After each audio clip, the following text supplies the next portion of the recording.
Good evening friend. দেখো এখন বাজে রাত্রির 10:39। তো আমি এখন ভিডিওটা বানাচ্ছি কেন জানো? আমি এখন কাজ থেকে কিছুক্ষণ আগে ফিরেছি।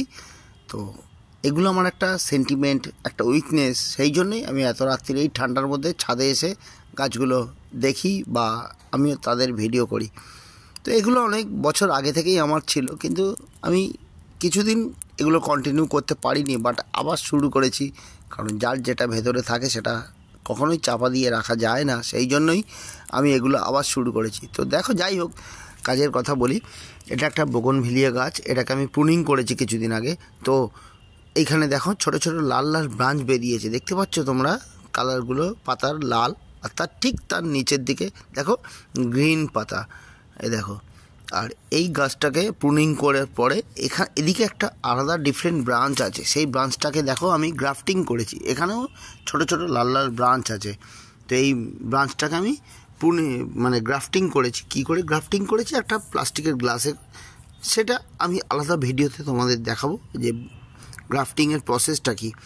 তো এই গ্রাফটিংটা করার কারণ হচ্ছে গাছটাকে একটা শেপে নিয়ে আসা। এই এক্সট্রা যে ব্রাঞ্চটা রয়েছে এটাকে আমি কাট করে আলাদা করে দিতে চাই, আর যে মেন রুটটা রয়েছে সেটাকে আমি অন্য কোনো কালারের সাথে গ্রাফটিং করে আমি একটা মাল্টি কালারের গাছ বানাবো, যেখানে অনেকগুলো কালার একসাথে ফুল ফুটে।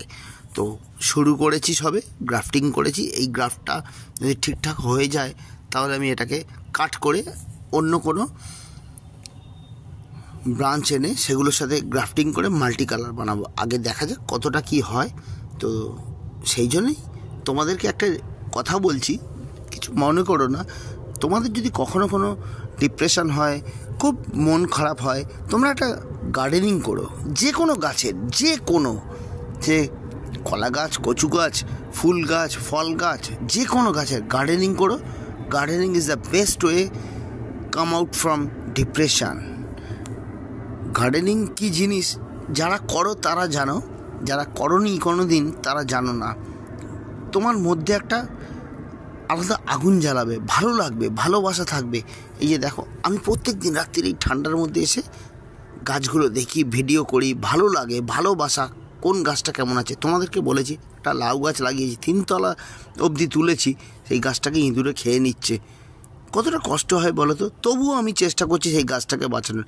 এই যে পিটুনিয়া গাছগুলো তোমাদেরকে আমি দেখাবো বড় ভিডিও করে, সেই গাছগুলোকে পাখিতে সব পাতা খেয়ে নিয়েছে, সব নষ্ট করে দিয়েছে। তবুও আমি প্রত্যেক দিন চেষ্টা করছি সেগুলোকে বাঁচানোর। আর এদিকে দেখো, গ্ল্যাডুলাসগুলোকে